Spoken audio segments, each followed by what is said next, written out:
Welcome to Being Human with Steve Cuss. On this show, we pay attention to all the dynamics that infect all of our relationships. Not just our human relationships, but also our relationship with ourselves and also our relationship with God. It turns out that the same dynamics that get in the way of our human relationships being well with each other also infect our ability to notice God, remember the Lord, and relax into His presence. That's why every week on the podcast, we light a candle because we live in a highly reactive world, and also because God's invisible. And it's easy, isn't it, to get wrapped up in ourselves and wrapped up in what's going on and forget the Lord. So each week we just light a candle and just have that visual reminder that God is with us, that we're not alone, that we can exchange our reactivity for His peace, that we can relax into God's presence. We can be human-sized.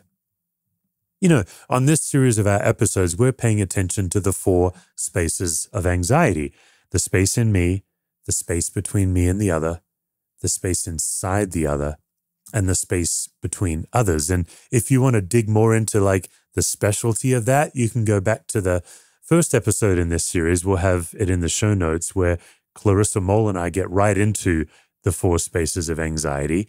What I'm going to encourage you to consider this week is take a look at your calendar.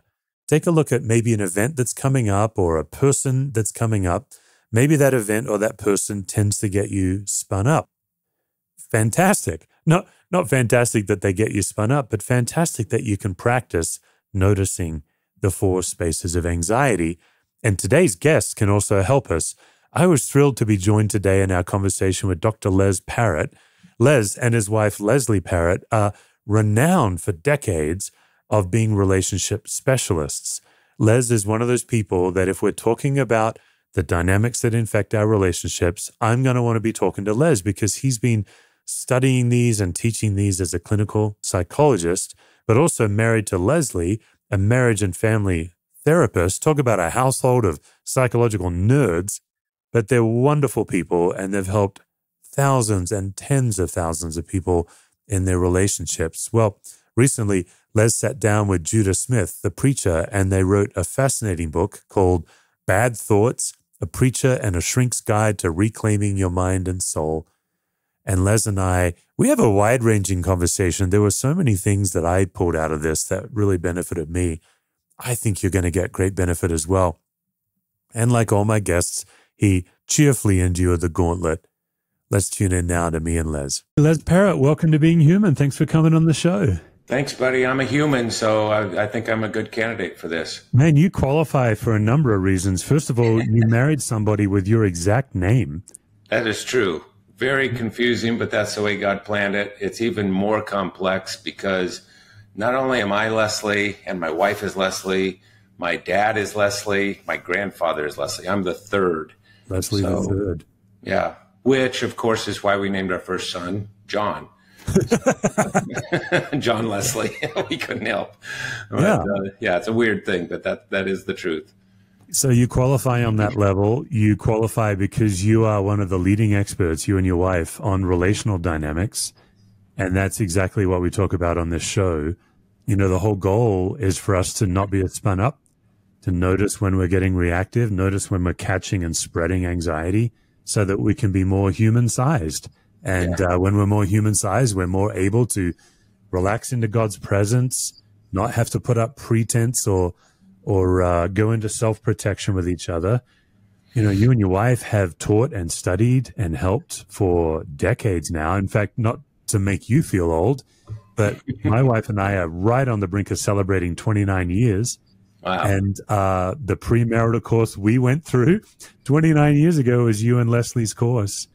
Saving your marriage before it starts? Yes. Yeah. Yeah. Tell us about that. Well, I'm about 10 years ahead of you in marriage. And so we wrote that when we were young, and it's been updated and revised a few times along the way. But we refer to it as SYMBIS, SYMBIS, Saving Your Marriage Before It Starts.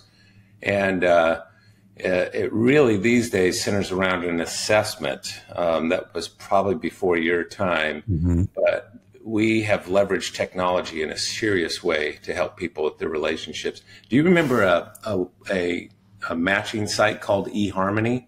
We do remember that. Yeah. So Neil Warren, the true founder of eHarmony, and his wife Marilyn and Leslie and I were in their home very late one evening after speaking in Los Angeles. And their home was up on the ridge above the mountains, or in the mountains looking down on Pasadena. And he said, "Hey, you know this new thing called the internet?" And I said, "Yeah, I've heard about it." And he said, "I wonder if that could help us, to lower the divorce rate and help people have better marriages." And I said, what do you mean? What would that look like? He said, "Well, you have some IP and I have some IP and we're talking about matching and so forth." Anyway, long story, relatively short, is that that was the beginning of eHarmony. And it really, I sometimes joke, it was almost like a second PhD in technology and relationships, because I really saw the power of being it. We had over 300 people getting married a day back when we were the first ones on the scene on that. And so that really just kind of lit a fire under me to bring Symbis into the technology world as well. And so it's pretty cool. We know, here's something interesting. We know that couples that go through that have on average a lower divorce rate by 31%. This is independent research, by 31%, and higher levels of contentment, satisfaction, and happiness, all the things, all the indicators that you would want for a good, healthy, loving relationship. So you're the benefactor of that. You didn't get the assessment, but you went through the curriculum. Oh, man. Yeah. And, I can testify marriage, it's such a life-giving situation. I don't know where I'd be without my wife, honestly. Yeah. Les, what we really try to help people with on this show is to pay attention to the dynamics under the surface that infect. And what's interesting is all of these dynamics are invisible. We tend to get caught up in them. And one of them is just the contagious nature of reactivity. I'd just love to hear your thought about that. What do you see? How do you help people notice contagious reactivity? Well, this is an interesting topic, and not many people talk about it. So I love it that it's a focus of yours and this program. But let's first name it. We got to say emotions are social, right? Especially strong ones. And there's a contagion that we have when somebody reacts with anxiety or anger or defensiveness, and it triggers similar reactions in other people around them. And so that kind of chain reaction, that kind of, emotive experience is something we all just walk right into unless we're pretty centered and pretty self-aware. And it happens in families, and it happens in teams, and it certainly happens in marriages. I literally last night had a late night emergency couple counseling session for a couple that is just really on the brink of it.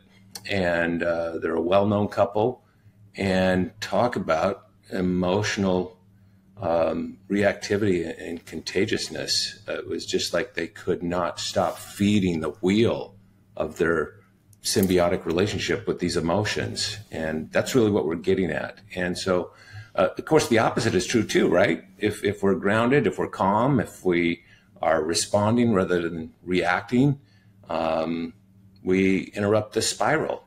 And that is a soothing thing. That is incredibly soothing.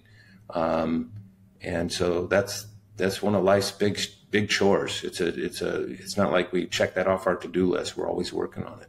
Yeah. I think we're always tempted to think that a clinical psychologist would never struggle themselves with reactivity. What's your story? What's been your journey with reactivity?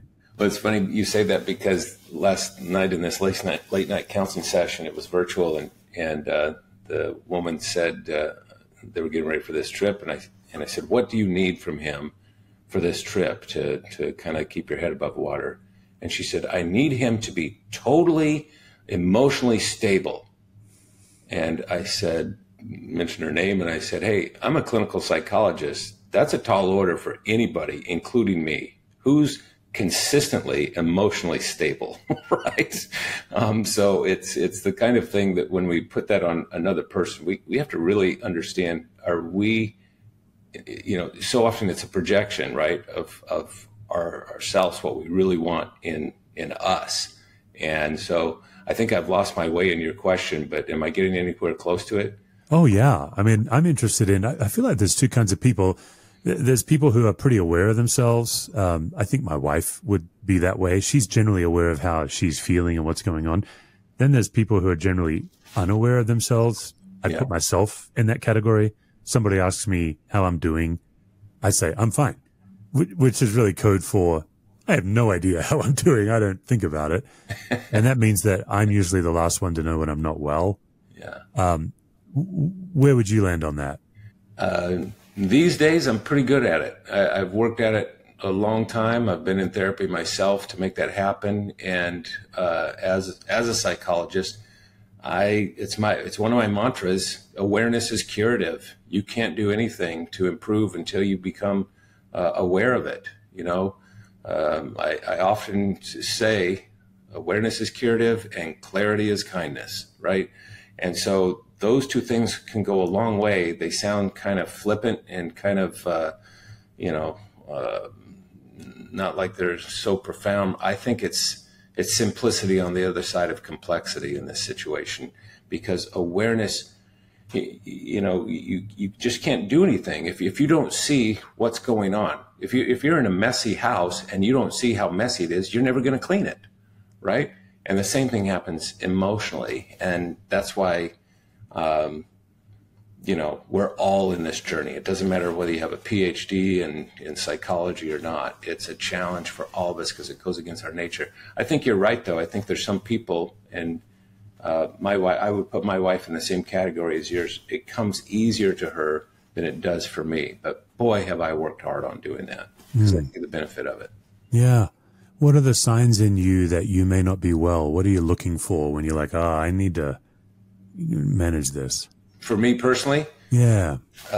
Well, one of the things is control. I know that when I am really grasping for control, meaning I want everything pinned down, I want to know the timeline, what are the steps, what are we doing? I know that's when I'm not in a healthy space, because life doesn't work that way. And it can't always be sequential, and it can't always be programmed.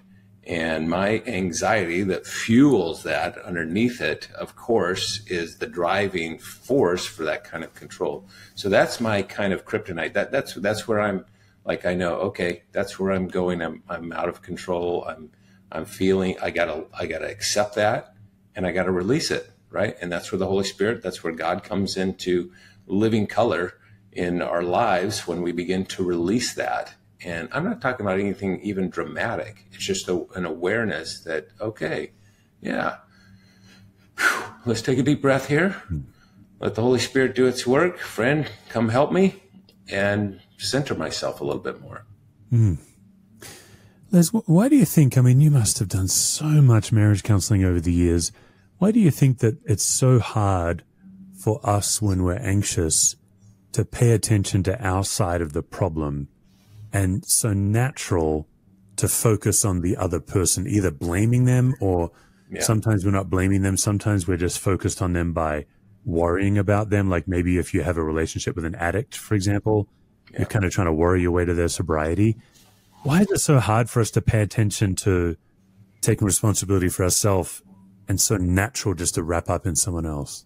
I think one thing is we think we can calm the storm by joining it. Talk about an emotional contagion. It feels like, okay, this we're going, bring it on, let's go, and it's our kind of natural tendency. We don't have to work at that. It just is a reflex. It's almost a compulsion. And so the idea of stepping out of the storm and being objective, I'm talking about emotionally, allows you to begin to be objective, and that's one of the on-ramps for empathy. And empathy, I think, is the single greatest emotional challenge or relational challenge that we have as human beings. It's a lifelong work to put ourselves accurately in somebody else's shoes and see the world from their perspective does not come naturally. It is not easy. And you can study it and read it. And by the way, I find this so fascinating. I don't know if I can give you the exact number, but it's very high, well over 50% of people. First of all, most people think they're more self-aware than they are. Like very few people meet the criteria for that. Maybe I'm one of them. I said I'm really worked at it, but you know what I'm saying? It's like that. We kind of go, yeah. I know, I got that. What's next, you know? And I think we do the same thing with empathy. We think we're so much better at empathy than we really are. And it is so foreign to our nature. And it really takes discipline to pause just for 3 seconds and stand back and go, hold on, I'm not you. Let me make sure I'm understanding you. And that just soothes everything. Everything just, you know, it's just like it ameliorates any tension as soon as you begin to do that. And it's so easy, so simple to do. We think, why don't we do that? But it's just against our nature to do it. And so that's why, to answer your question, I just think it's because we don't, we're not wired to do that. It's something that we have to really lean into some self-awareness, and if you're a believer, into the Holy Spirit to help you do that better. I really appreciate that. And you've used two words that I want to follow up on, ameliorate and empathy. If we start with ameliorate, every time I hear that word, I think to myself, I really should use that word in my own vocabulary more, and I think I've not done it yet. So this is my commitment publicly. Is it a vocabulary word of the day for you? I love that word. That's such a great word. And I just realized, you know what, I still haven't incorporated it naturally. It's too many syllables, I think, is my problem. But the second word you kept hitting on there, I'm so glad you did, is empathy. And there is a rising reactionary force in some streams of American Christianity right now that is actually calling empathy a sin. I assume you're familiar with this? Yeah, just in a tangential way. I'd love you to enlighten me on it. It's so repulsive to me. I feel like I can't even study what their point is, but enlighten me a little bit. How is it that empathy becomes a sin? Yeah, I'm probably as uninformed as you are about it. I have to confess I've not written. I know there's two books particularly that have some form of a label that empathy is a sin or the sin of empathy. I've not engaged them. My understanding is that they are accusing people of coddling and meshing. I think that they're bouncing off Ed Friedman. Okay. When he did a chapter in Failure of Nerve called The Fallacy of Empathy, where he's really challenging the difference between empathy and enmeshment. Yeah. But I think they've bounced off that to actually declare that any empathy is a sin. Yeah, that to me, that's just a misunderstanding of what empathy is. Empathy, from my perspective, and I've studied it in depth, written a couple books on it. It was a big part of my doctoral dissertation, by the way, that is, peer reviewed. And so I have some insights on this. And I can tell you that empathy is both your heart and your head. You have to analyze as well as sympathize. And of course, we all know we confuse sympathy. I always tell my counseling students, sympathy is standing on the shore and throwing out a life ring to somebody that's struggling in the water. And everybody in this classroom would do that because you're decent human beings. That's sympathy. Empathy is much more risky. That's diving into the water, risking your own well-being to bring that person back to shore. And not everybody does that. And it's so rare, we call those people heroes. And it's just as heroic, I say, when we do that interpersonally in our relationships, whether it's your marriage or your parenting or what have you. But I think that idea of empathy as a sin, I have to laugh when I say it. I just think it's such a misunderstanding of what empathy is, that it's kind of, I can buy the point of maybe what you're saying, what they're making of that, in that, let's take parenting. We so often try to engineer parenting, and by starting with, I'm going to play Brahms and Bach and Beethoven for this baby in this uterus, and they're going to be a genius, right? And we're starting to engineer right from the beginning. We start to engineer a child, And of course we can't do that. Yeah, stimulation is good and so forth. There's some science that shows that the principles of that is healthy, but we overdo it and overamp on it, thinking, oh yeah, we're gonna create this kid to be whatever the next, whatever, a great mathematician, because we give him so much stimulation and hang things over his crib, and if one little stimulation is good, let's bring in 10, and we just overamp on that that's control, right, that I was talking about earlier, and rather than shepherding. And I've really had this recent insight and we have 2 boys, by the way, both in graduate school. Can I do a parent brag real fast? Oh yeah, let's go. One of them just graduated from Oxford with a degree in theology, studied with N.T. Wright over there for a couple of years. He is now studying positive psychology, getting a PhD in positive psychology at Claremont in California. The other boy, the youngest one, just graduated from NYU and just got accepted for his graduate training at Cambridge University in psychiatry. And so I am, I obviously I'm proud of these boys, but I'm bringing it up because both of them said at certain points in their lives, well, I know one thing I'm not going to do. I'm never going to go into psychology. They have a mom that's a marriage and family therapist and a dad that's a clinical psychologist. I'm going to carve my own path, which we all do that, to individuate and find our way and so forth. But anyway, they found their way back to psychology, and they seem to be thriving in that. And we did our best to not engineer that, but to shepherd that. And that means putting them in the right pastures, giving them exposure to things that will, enlighten them and illuminate them and convey understanding and bring what God's designing them out of it, rather than me kind of imposing that on them. And so maybe that's what they're getting at with empathy as a sin. Do you think I'm getting anywhere close? I don't know. It's definitely 2 guys that haven't engaged it to know, but I do. And here we are talking about it.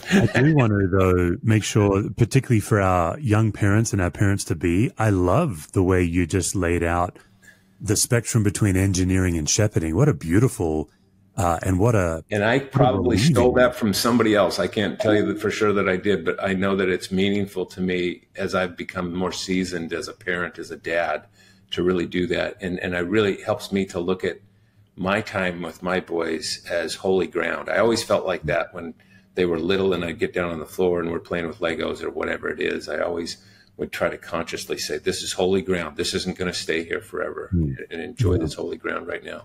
And I think even as they become young men, I feel that even more, that sense of shepherding to, just help them be in the best place that they can be. Well, and I'd be remiss if I didn't ask, Les, like, you've got these 2 amazing sons, one through Oxford, one through Cambridge. You've got the best of the British covered. Isn't that crazy? I mean, we have to ask, okay, when they were babies, did you play Beethoven or did you actually play Ozzy Osbourne for them? Which one was it? No, what we did was have a very unusual experience, particularly with our first one, because he was born 3 months early. And he was a micro preemie that weighed a pound. And for all of our viewers, this wedding band that I'm taking off my finger right there, when he was about a month old, the neonatal nurse in the hospital said, hey, if this little one survives, you're going to want a mile marker to remember where he started. She had me slip it over his hand, clear up to his shoulder, that little wedding band. And so we didn't have the typical we had lots of 911 calls and the kind of thing where we couldn't have friends over because of germs and all that kind of stuff for the first few months of his little life when he finally came home from the hospital after 3 months. And so it was an unusual situation. So yeah, no Beethoven. I'll tell you what we did do though, and it's what they call kangaroo care in the hospital. And that is just to when he could come out of the isolette, to have skin on skin, and it would be so overwhelming to his little nervous system. It couldn't last very long, but it was soothing to some degree. And so, that we're an outlier, not a typical start. So no overstimulation. He had plenty of stimulation just by coming into the world. You know, the other thing I love about this conversation is your boys are fully grown. They're doing their own studies. They're in their 20s and 30s. And like every parent I've met of your age, you talk about it like it was yesterday. Like it's so present to you. There's something so powerful about that to me.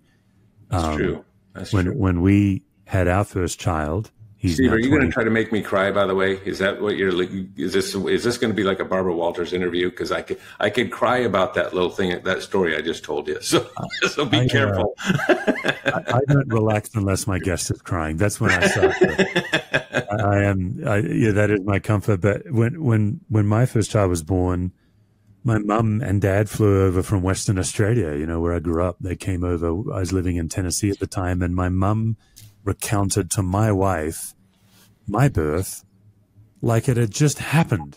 And that was the first time in my life, you know, what was I, 28, 29 years of age. I looked at my mum like that was a long time ago, but the way she told it, it had just happened. And there's something miraculous in that to me, the way a parent's love for their child and the particularity. And, you know, you're picturing right now that wedding ring and the day that it wouldn't fit over his arm. Right, had to be that's right. Unbelievable relief. Yeah. Well, in psychology, there's a thing called flashbulb memories. Have you ever heard of that? No. But they're really designed to help us survive in so many ways from an evolutionary standpoint. But it helps us to feel, they feel accurate even if they aren't, because we've kind of told this narrative to ourselves and lived it. And so there's certainly a lot of truth in it, but we kind of encode ourselves to have that vivid memory. And so in psychology, it's a flashbulb memory because that's how we remember the things that matter most to us. It's like we take that vivid picture and it just stays with us. You know what that makes me think of? So first of all, there's some of my interviews are a little more down the line and I know where we're going, and some of them are more like this where I listen and bounce off what you're saying. But what comes to mind when you talk about a flashbulb memory is the book of Mark. You know, for my audience, Mark never met Jesus. He was Peter's apprentice. So Peter's telling stories and Mark is recording them for a gospel. And Mark is unique among the gospels because he puts phrases in Aramaic. So, you know, the gospels are written originally in Greek, but occasionally Mark will leave a word in Aramaic. And I've always wondered, is it what you call a flashbulb memory? Like when Jesus went to the little girl who was dead and brought her back to life. And in the English, it is little girl arise, but Mark records it in the Aramaic, Talitha cum. And then also in Mark, Jesus does a wet willy healing where he literally sticks his finger in his mouth and then sticks his wet finger in a guy's ear, and then the guy can hear. And Jesus says, Epaphra, be healed. And I just wonder if Peter is having coffee one night with Mark, telling him these amazing Jesus stories, and he's in the room when Jesus raises this girl, and like it's a vivid memory for him. And he's like, everyone said she was dead, and the mourners were outside, and Jesus said she's not dead, she's just asleep. And next thing you know, he said Talitha cum, you know, like it makes me wonder. That's my reaction to that. I don't know if there's any comment on that, but yeah, anything, you know, flashbulb memories usually happen around things that we didn't expect and that are, you know, or grief, anything that was powerful, that it brings back a lot of emotion. And so that's a really interesting thing. I've never studied that within the book of Mark. I do know for a guy that's built for speed and urgency, like that's in my DNA, I like Mark because of that, because it's written with urgency, with some rawness and a lot of focus on action, of course, compared to the other gospels. Yeah. And that might be a way of him slowing down to say, hey, isn't it like the word immediately appears more in Mark than any other gospel or something like that? That's right. Yeah. The most concise gospel of the gospels, the first one written, and Jesus is always on the move. But even in Mark actually does. It's interesting you bring up the slowing down. Mark pays more attention to Jesus taking care of himself more than the other authors. It's in Mark that Jesus gets up early, goes to a quiet place to be with the Father. That's a fascinating idea that Mark's also paying attention to his own pace. Well, I've always liked when I just, try to distinguish the Gospels. Mark is the guy that marches. He doesn't meander, and I identify with that. Yeah. Let's go. Let's go. Yeah. Hey, let's just stay on flashbulb memories.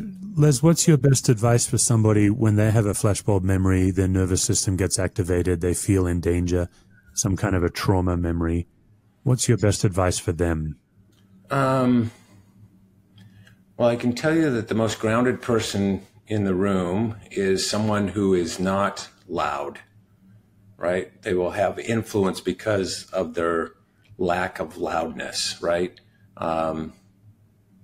They're tuned into the process, not just the overwhelming sense of emotion that's evolving in the room and taking flight. And so I don't know that I would necessarily attach flashbulb memories to that, except for any kind of traumatic event that is triggered because of that emotion. So I'd pay attention. That's the line that is drawn from what we were talking about, flashbulb memories, to that kind of contagious emotion, because that will trigger you, because you took that big, burst of light, and it's emblazoned on your head and your mind. And when you encounter that emotion from somebody else, you can't help but to, even unconsciously, kind of review that picture again, and away we go. I'm sucked into it. I'm stepping into the storm rather than out of it. One of the reasons I wanted you on the show right about now is you have come out with this book, and it's kind of a surprising book because you've teamed up with a pastor, Judah Smith, who's probably quite well known, quite a public figure.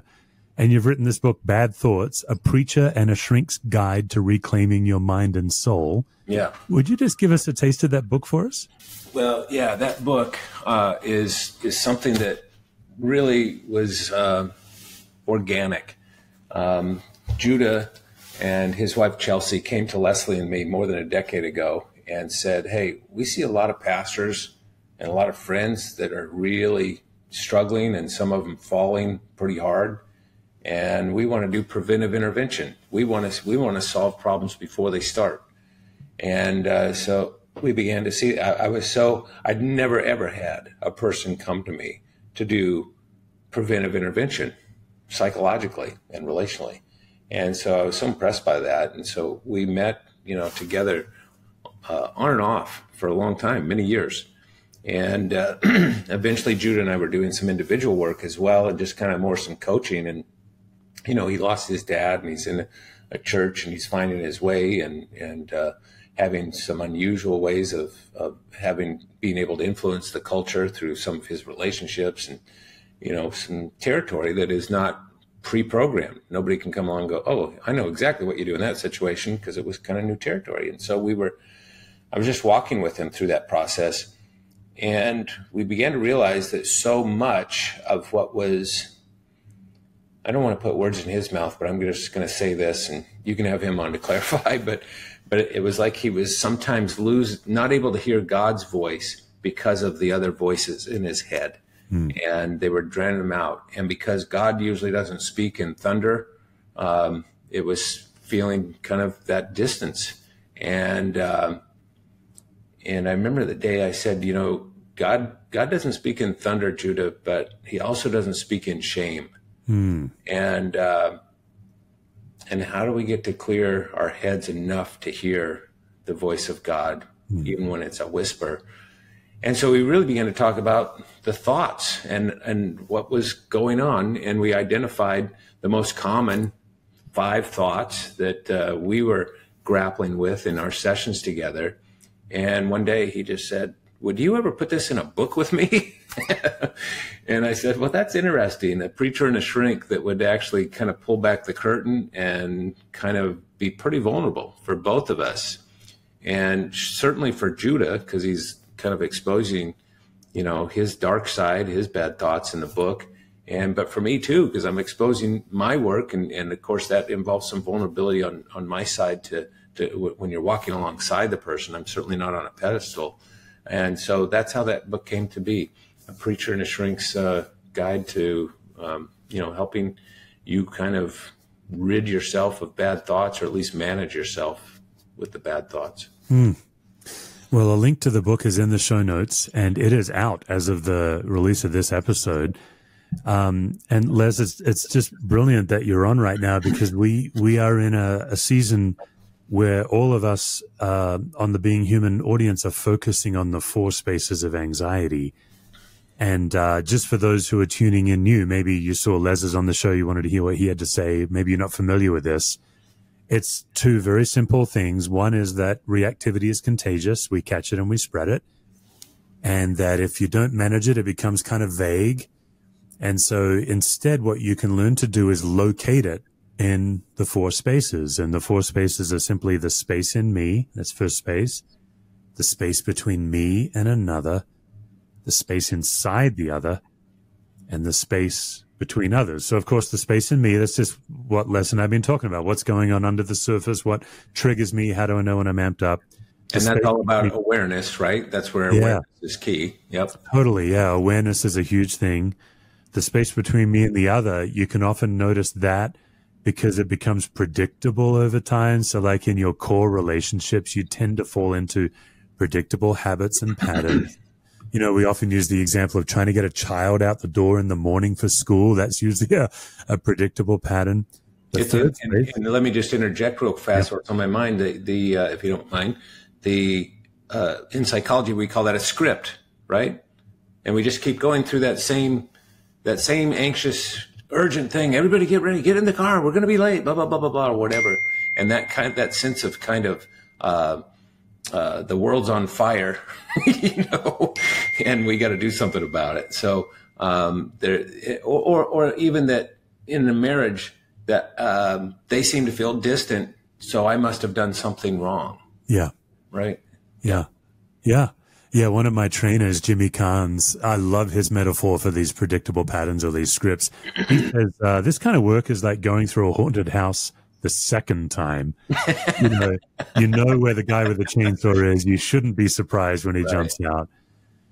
Third space, you know, when your brain is in someone else's brain, you are trying to figure out what someone else is thinking. You're trying to change someone by worrying about them or being frustrated at them.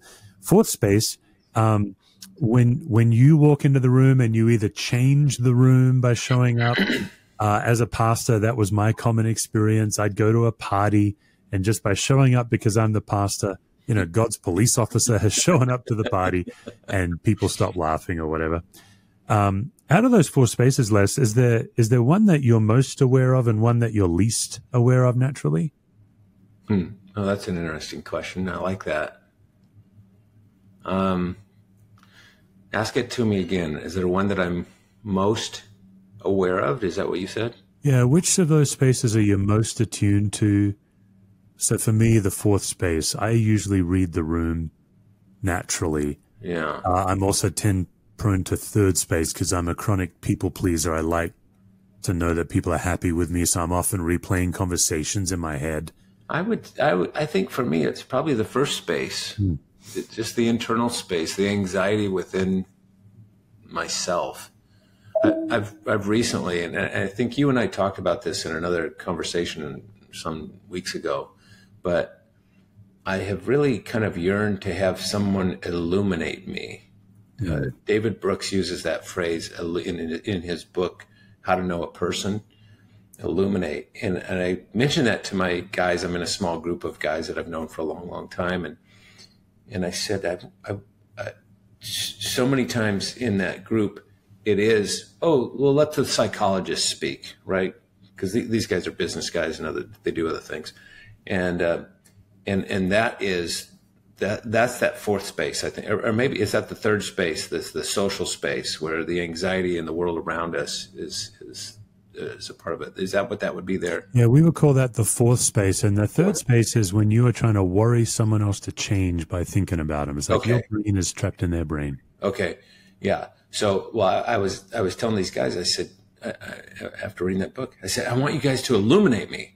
And that's really a tall order to ask someone to do that. And so I realized that was unfair and and vice versa, for me to consistently do that for them too. And so I've really been on this quest to find someone that would illuminate me spiritually. I would really like to do that. So I'm aware of my internal space and the anxiety, and just that lives within my thought life. And I would like to be known. I would like someone to help me excavate that a little bit more. Oh, thank you. Well, Les, you are one of the co-founders of the OG online dating app before everything devolved into chaos and all of the mad dating apps today. It almost feels quaint to look back on the days of eHarmony. Yeah. You are married to a person with the same name as you. You have helped thousands and tens of thousands of marriages be well, but you have not yet successfully endured the being human gauntlet of anxiety. So I've got 4 questions for you here. I think these are actually pretty simple. We'll do these rapid fire. I'm excited. Question number 1. Right. Let's do it. What is one way that you treat others that if you treated yourself the same way, your life would be better? Wow, that is not a quick question, man. That's a big one. It's a gauntlet. Yeah, say it again. What is one way you treat others that if you treated yourself the same way, your life would be better?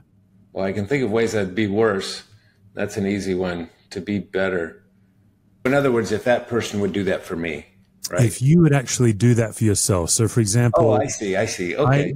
I check on my friends. I don't check on myself. I believe my friends when they tell me they're struggling, whereas I tell myself to suck it up and get on with it. That would be an example. If I learned to believe myself, I'd be better off.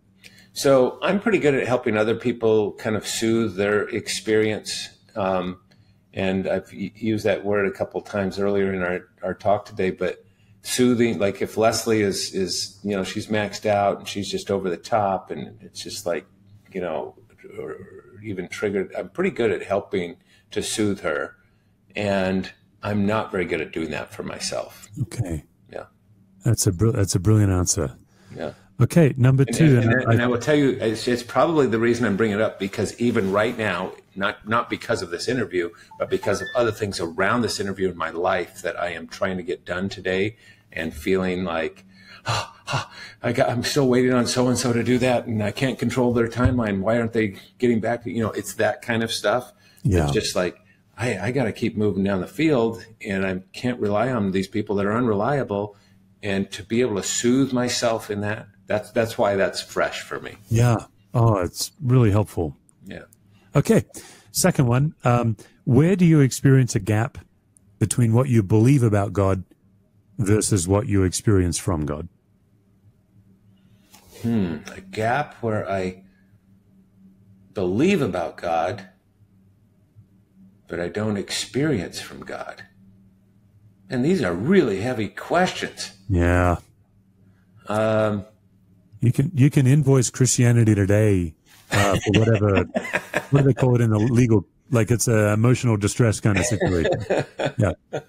I can tell you this is what comes to mind. I don't know if it's a direct answer to your question. I remember when I was being interviewed and I was going to Fuller Seminary and applying to the graduate program, and they flew a professor who I'm still friends with to Chicago to interview me and some other students that were applying. And one of the questions was, what is the least helpful theological construct for you? And I said, end times. I know end times are coming. I know it's biblical. I just don't give it much thought. And I don't, starting with the late great planet Earth and clear through to whatever, and that whole generation tried to scare us to death with the end times and so forth. I think I got so turned off on that. But so does that even come close to answering your question? Oh, that totally qualifies. That's a great answer. Okay. Yeah. And it also endears me to you. I'm not looking for more. People whose book of Revelation is tattered freak me out a little bit, to be honest. I can't identify. Yeah. I'm interested in the kingdom right now on this earth. Yeah, that's right. Yeah. Number 3, where do you keep running into yourself? If there was one habit that you just keep running into yourself that you could break, you'd love to break it, what would that be? That's an easy one for me. So when I am task-oriented, this is particularly related to Leslie, but it can be anybody on my team. And we're building out an app right now that's just like a Herculean effort, and I have about 20 people on our team. And even yesterday, let me first tell you what it is, and then I'll tell you what I did yesterday. But when I'm so task-oriented, I just want to get the task done and then let me love you. And so I get really brusque. I get really just mean, like, it would be equivalent to the surgeon, give me a scalpel. That's not a scalpel. Give me the scalpel. It's that kind of sense of like, hey, give me what I need to get the task done. Whew, okay, now let's be friends. Let's love. And that's just not healthy. It's not good, but I just find myself falling back. And I asked Leslie a while back, I was putting together something. It wasn't like an IKEA thing, but it was something equivalent to that. And I'm like balancing something, and I am not a handyman, but I was trying to put this thing together for some friends. And I said, hand me that thing. I don't know what it's called. I said, I need it right now.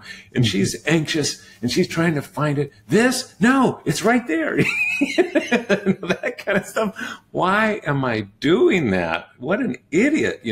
I would really like to curtail that.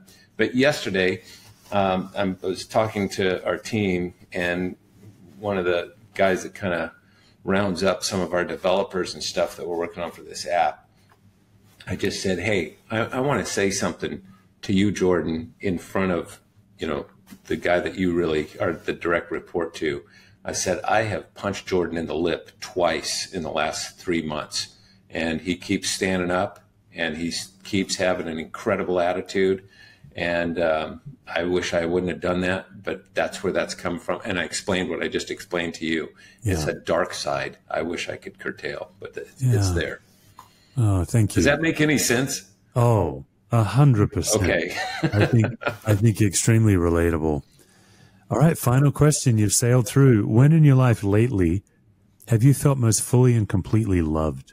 Can't your questions just be what's your favorite food? I mean, man, these are such good, deep questions. These are like questions I'd like to take a day on each one of them. Okay, when is the time I feel most deeply loved? Yeah, just lately in your life, fully and completely loved. Well, it's definitely within my family. And I could say sometimes with my boys, but I think it's most easily identified with Leslie, even in relationship to what I just described. Because when she sees my dark side, man, she is good at just handling that and looking beyond it and not taking any kind of guff from me and just putting up with it. She'll either use humor or she'll use physical touch or something that lets me know, oh, you're still with me when I'm an idiot. Thank you. I don't deserve this love, and yet you keep giving it to me. And so that's what comes to mind. My guest has been Dr. Les Parrott. If you're from the Southern Hemisphere like I am, you would say Dr. Les Parrott, married to the wonderful Leslie Parrott.